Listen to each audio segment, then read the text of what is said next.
Abakurikira ibiganiro byo kuri iyi shene ndabasuhuje, nitwa Gatebuke.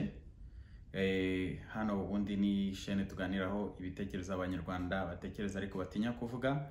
Gusa nagira ngo mbabwire akantu gato cyane. Muri iyi weekend tubafitiye ikiganiro live kizavuga ku nzira y'umusaraba ya Kizito Mihigo kuva yaririmba indirimbo, yasohora indirimbo igisobanuro cy'urupfu kugeza apfuye.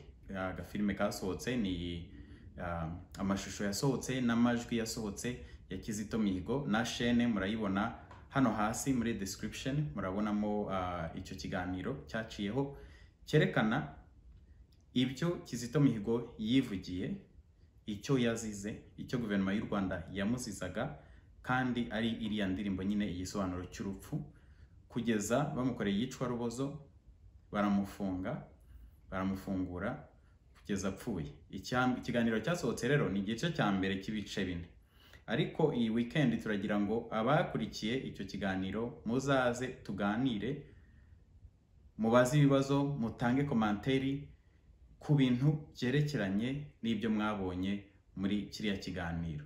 Hagati aho turasaba, hari iyi nimero murayibona ku mashusho arakurikiraho, mushobora koherezaho ubutumwa, mushobora kohereza text, mushobora kohereza voice, mbese message mu magambo, mushobora no kutwoherereza akavideo.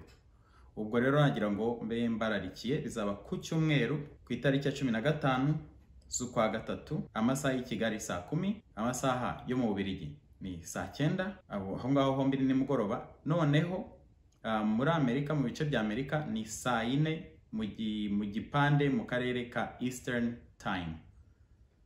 Ngaho rero ubwo naho ku cyumweru twizere ko muzakurikira muri benshi, mugerageze kandi mwumve n'icyo kiganiro, mwiyumvire Kizito Mihigo ibyo yivugiye, noneho muzakurikira icyo gihe munatwoherereza izo za komanteri zanyu. Ndabashimiye.